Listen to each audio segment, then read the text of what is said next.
All right, guys, welcome to Forging Futures. Today we're going to talk about some experiences we've learned and things that we're going through right now while forging our futures. So stick around, we got a lot in store. Welcome to our show.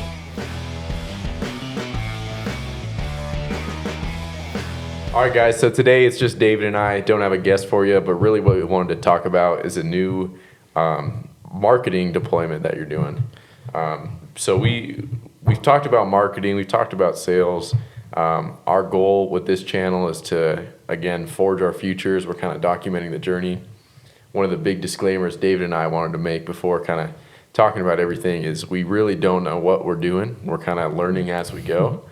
But we're trying to take what we learn, put it out there, improve ourselves, help improve other people. That's the main focus of what this discussion's for. Yeah, and we want you guys to come along with us as well. It can be daunting to be a business owner and to do something that maybe nobody else in your family has done, things like that. And we want to bring you guys along with us and show you that it's, nobody's a superhuman. We're all humble and we all come from humble beginnings. And it's just a matter of finding your own way. So, I guess one thing that I've been doing is, with my business is figuring out how to market. Marketing is extremely important. And if you don't have incoming business, then you don't have anybody to sell to. So I've been reading a couple books, and we'll get to those here in a little bit. But basically, these are letters, and they're going out to homeowners who live in certain areas that I've targeted. And there's this thing that I've recently realized or discovered, and it's pretty cool. I was telling Brian about it. It's called EDDM, and it's Every Door Delivery Mail. And basically, you go on the USPS website and select a route in a zip code that you want and a neighborhood that you want to target. And basically, it delivers a piece of mail to every single house on that route or every stop. You can go to businesses too. But anyways, so I've just recently discovered that. And inside of these cards, we have more just showcases of our work. And on the back of each one, it kind of takes people on a journey of imagining them, having, this one's about a greenhouse, imagining, walking into this amazing greenhouse and enjoying their hobby of gardening.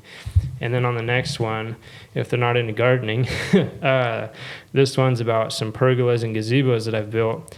And on this card, it also, it's an empathetic card that helps them to envision and get the feeling of what it would be like to have their own custom work of art like this. And then this one, it just tells a little bit about who we are as a company and myself. And then on the last, inside the card, it has a call to action. And here we have, just people, they see all this stuff, and then this is really where it comes down to it. You got to make it clear for them to take action. Yeah. So I don't know if it'll work. Like we said, we're new to this whole thing, so we'll see what happens with it. But This was a really creative idea that you had. I think it's sick to see it deployed. When you went about doing it, what was your intent with all the pictures? Were you trying to sell the vacation per se instead of the plane ticket? Kinda, yeah. I mean, just really to spark interest and to really showcase what we do, and then help them through the words and the text to, imagine what it really is like to, the vacation. Yeah. Because there's a lot that goes into it, like all the subtleties that you don't necessarily think of. Like the first thing I noticed when I looked at them was there's no writing on it. Mm-hmm. And I don't get too many letters in the mail with no writing on them, especially ones like this. Mm-hmm. It's normally the credit card companies or, I don't know, tickets or something. Yeah. Whatever. But I don't get marketed too much in the mail. So I think it's a strong idea, and it could go really well. I'm curious to see where it will go. Yeah, me too. Yeah, I haven't sent any out yet, but I got 1,000 of them to send out. And so we'll see. We'll keep you guys posted. But one of the things through these books that I've read is just that it really doesn't matter how you market. It really matters that you connect with the crowd, your ideal customer. And my ideal customer owns a home. They are in a certain area. They're, a certain demographic. And So these cards are, they'll meet them where they are, you know. And so Dan Kennedy in this book, I highly recommend this book. It's Magnetic Marketing. He says, you know, it doesn't matter. You can send up smoke signals. You could put up a huge blimp over the Super Bowl, or you could send out mailers or, you know, Facebook ads. But what really matters is that you're connecting with your ideal customer. So this is my way of connecting with them. We'll see how well it works. Another thing with the stamp, this is a wax stamp with an R for, you know, my company. And I did that because it's different. And I wanted people to spark curiosity since, like Brian said, there's no writing on it. And the reason for that is that I want it to be, you know, a curiosity. Like, what is this peculiar thing that arrived in my mailbox? And then, you know, who's not going to open up something that's a mystery like this? I think it'll work. Yeah. What gave you the idea to go on and find the mailing service? What was it called? EDDM. EDDM. How'd you find that? I don't really know. I think just a YouTube video. I was looking. I was searching how to send out mass mailers, and that was like one of the first things that came up is EDDM. It's not, a lot of people don't really do it, but it was pretty cool and perfect for what I need it for. So how much did it cost? It's like, it depends on the route, but for the routes that I'm going to, the houses are kind of spread out. So it's about $1 per delivery. So it's not cheap, but it's heavily targeted. So yeah. And if you spent $1,000 for 1,000 deliveries, even if you just get one, it makes it all worth it, right? Yeah, it does. Yep. Yeah. So one acquisition, and then what happens if you get 30? Yeah, that'd be awesome. That's a pretty good return. Yep. Yeah. I'm in the construction industry, and there's a lot of people that, like, some lead gen websites, they charge like anywhere from $700 to $1,000 a lead. Yeah. And you're competing with 5 other bids. Whereas this, you know, I'm the only one that's sending this out. I'm not competing with anybody, and it would cost me $1. Yeah. Why aren't more people doing that? Well, I don't know. I think a lot of it is fear. And it also takes a lot of time. Like, I have a ton of time into creating these, but fear of, you know, well, I'm going to send all these out and I'm not going to get anything back. Whereas if they pay $700 for a lead, you know, there's a chance with that. There's a 1 in 4 chance that you'll get that job because you're competing with 4 other contractors. So, yeah. But no one really markets for or advertises as much for what you do specifically, right? Right, yeah. And nobody specializes in what I do either. And so it could be a horrible idea, but I think, you know, it could be a great idea because there's a lot of people that see what I do and they really enjoy it. So yeah, I think the worst thing that can happen is you just learn. If you blank, you paid for a lesson. Yeah, exactly. There's no way you're blanking though, dude. Yeah, and I think you can get one. Yeah, if I don't get any business from it, then I learned something. If I do get a bunch of business from it, then obviously that's a benefit. But either way, you know, it's a win-win. So, win-win. Yeah, that's all we do here. So it was $1,000 per delivery, or no, 1 per delivery, so $1,000 total. What was the total cost as far as? You said you put a lot of time into it. That took time away from your family, business life. Yeah. What was like the overall cost for the whole operation? The overall cost. So it's taken me just through designing each card and finding where to print everything. It's my first time, so I had to do a bunch of research on where to print and where to get everything. And it turns out that these cards, I ordered these. They're 17 cents a piece if you order 1,000 of them. So I had to order 3,000 because they're 3 different cards. So that took quite a bit of time just to figure out where to print them. I would say that took longer than it did to actually make the designs and everything.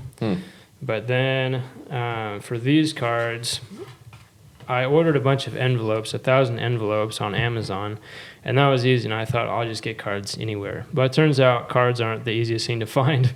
So I had to look all over the place for these cards, and I also found them on Amazon, but I had to dig pretty deep. And I got these ones there, and then I had to print them myself on my printers. So all in all, it's cost me about $1,000 to make 1,000 of them, and then $1,000 to get them delivered. So $2,000. All So in all. $2,000 all in all. Yeah.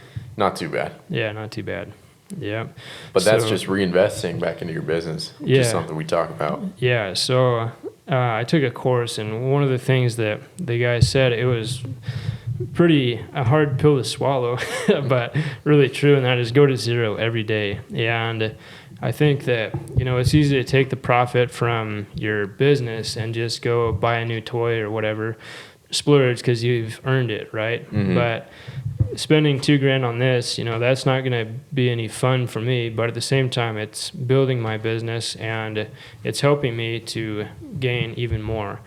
So going to zero every day, reinvesting in your company, spending any extra penny you can, I think is important on marketing. Because the more leads you have coming in, the more money you can make at the end of the day. And also reinvesting into your company. There's, if you make, say, $10,000 in profit, I would say $9,000 of that should go back into investing in your company and building, your capacity more. Because if you do that, then it's just exponential growth. Yeah. And it's infinite. Yeah, So, that was one of the things we were talking about. At what point do you stop? Do you slow down and start to take more money in when you have too much money where you can't reinvest it all? mhm. Is that the point where you stop? Well, I think that it will always be something you can invest in. So just never ending. Yeah. So like Grant Cardone, for example, he's a multi-billionaire and he goes to zero every single day. And Just reinvesting. yeah, and it's a huge motivator for him, he said, because he goes to zero every day. He wakes up and he's got to make his living that day. And so he doesn't think about, the last 10 years he's made $18 million or billion probably. But he wakes up and says, what's the dollar that I'm going to make today? And so he just keeps going, and literally the sky is not the limit. Yeah. So it's kind of like a savage attitude, but it's used for a lot of good because he employs a lot of people. You're able to benefit, and everybody around you benefits from that attitude. Would you say it's smarter to keep like a nest egg of your savings, or always literally go to zero Just and dump just reinvest? everything in. Yeah. I think that it's, Everything. Well, I think it's relative. I think that depends on the person, really. So if you some people just don't operate well when there's no security and no stability in their life, whereas other people thrive off of that. Operate better. Yeah. Sure. So I think it depends on the person. Which Also, one are you? I would say I'm kind of in the middle a little bit. I wouldn't say I like to feel like I'm broke, but I honestly do better when I have to do something. It's kind of more of a survival mode at that point. Yeah. And that's really when things start to fall into place. Yeah, because then you can start making all the decisions with much more confidence because it's your only option. Yeah. And I think that you make better decisions, less risky decisions too, because you don't have, say you need to make, you could invest in this thing or you could keep it. And so, if you do invest into that thing, then you need it to work out. Otherwise, your zero is really going to become zero. Yeah. So you make wiser decisions in that scenario as well.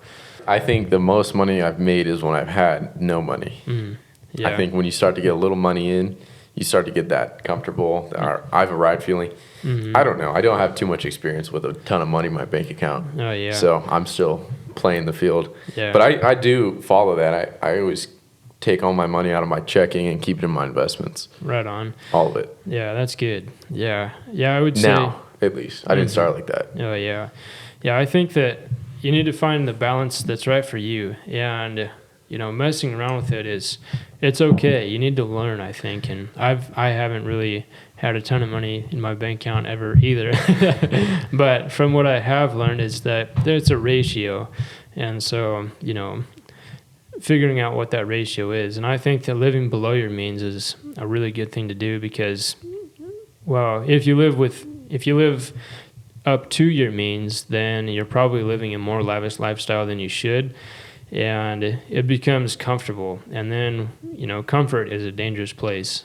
And you don't want to lose that. So you don't want to lose your survivalness, I guess, and your resourcefulness. Yeah. So, I don't have an issue spending all my money back into myself. So like taking courses, I have no issue with paying like $5,000 to go to this event, paying for the flight to get there, stuff like that. I have no problem swiping the card like at all.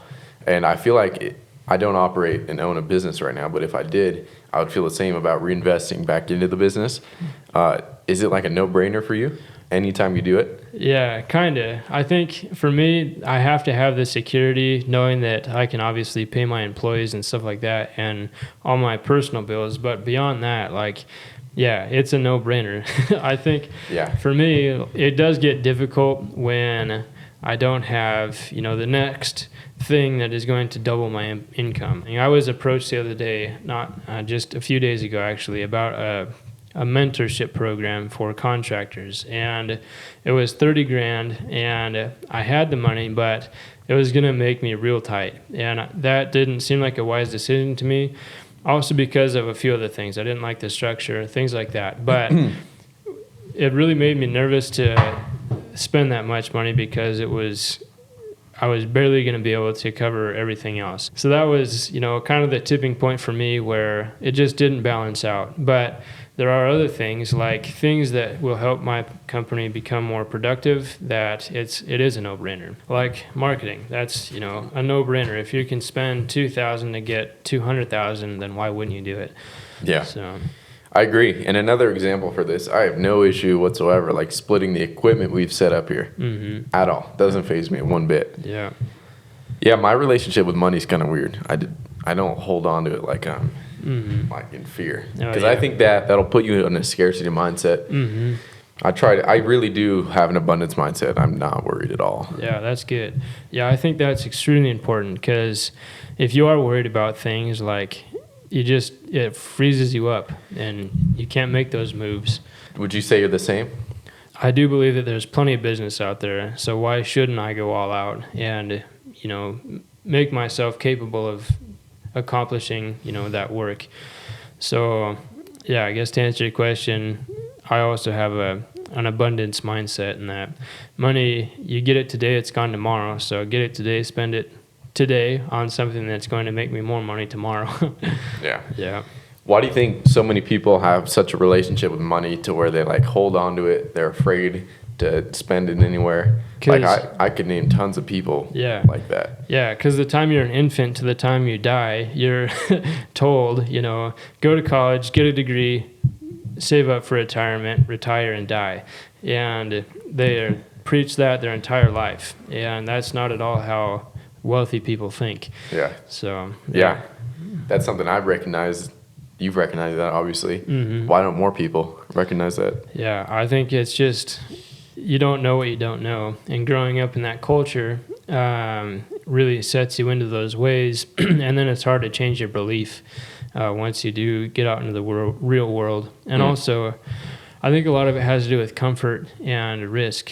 People don't want to take the risk to, do something that's outside of their zone of knowledge or their comfort zone, because they might lose everything, and that would be, a travesty. Yeah. So I think a big thing is people's self-limiting beliefs. I've had a hard time with this, trying to help people, because people think so small, and I try to guide them into thinking that they can, and they are capable of more. And I get frustrated because I don't do a very good job of it, and I kind of give up. Yeah. Because they'll repeat their own downfall to themselves, to the point where it's like, well, I can't even help you anymore. I don't know. I give up pretty easily. Do you have any experience like with that? Yeah. I think that some of you guys might know, I think I've said it in other podcasts, but I was a missionary in Brazil, and my job entirely was to talk to people. And it was, people that had different beliefs than I did. And getting a belief is an extremely hard thing for somebody to change, because a belief, it is your core value. It is. And so if that is your core value, then it's extremely hard to change that in somebody. But the only really way to change that and to help people, because you don't want to force anything on anybody, but you do want to help them. You don't want to see a school teacher be broke her whole life, and bless her heart, she's doing something good, but she can continue doing something good while taking care of herself. So caring for somebody like that, they need to know that you really care about them, and they need to know that it is possible, but they need to realize it on their own. It's not something that they can be told. Well, we change people's beliefs all the time. I mean, that's part of what we do. Yeah.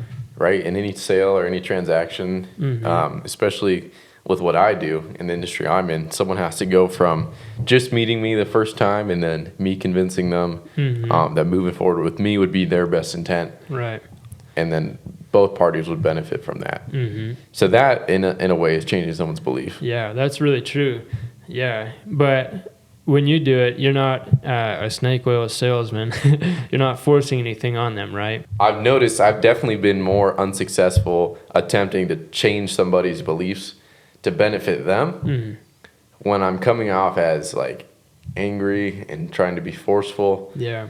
I think it helps if you ask the questions that get them to then contemplate their own thoughts and ideas, Right. and kind of shift them and guide them through their own funnels. Does that make sense? It does, yeah. Yeah, it's more of a guiding process than a forcing process. Yeah. Yeah, and that's exactly right. You're helping them to ask themselves the questions that need to be asked, and then through that, they answer their own questions, and if it makes sense to them, then, you've convinced them. If not, then you got to try a different way. So, You got to keep trying. yeah. A man convinced against his will is a man of the same opinion still. You've heard that? I have, Yeah. That's a good quote.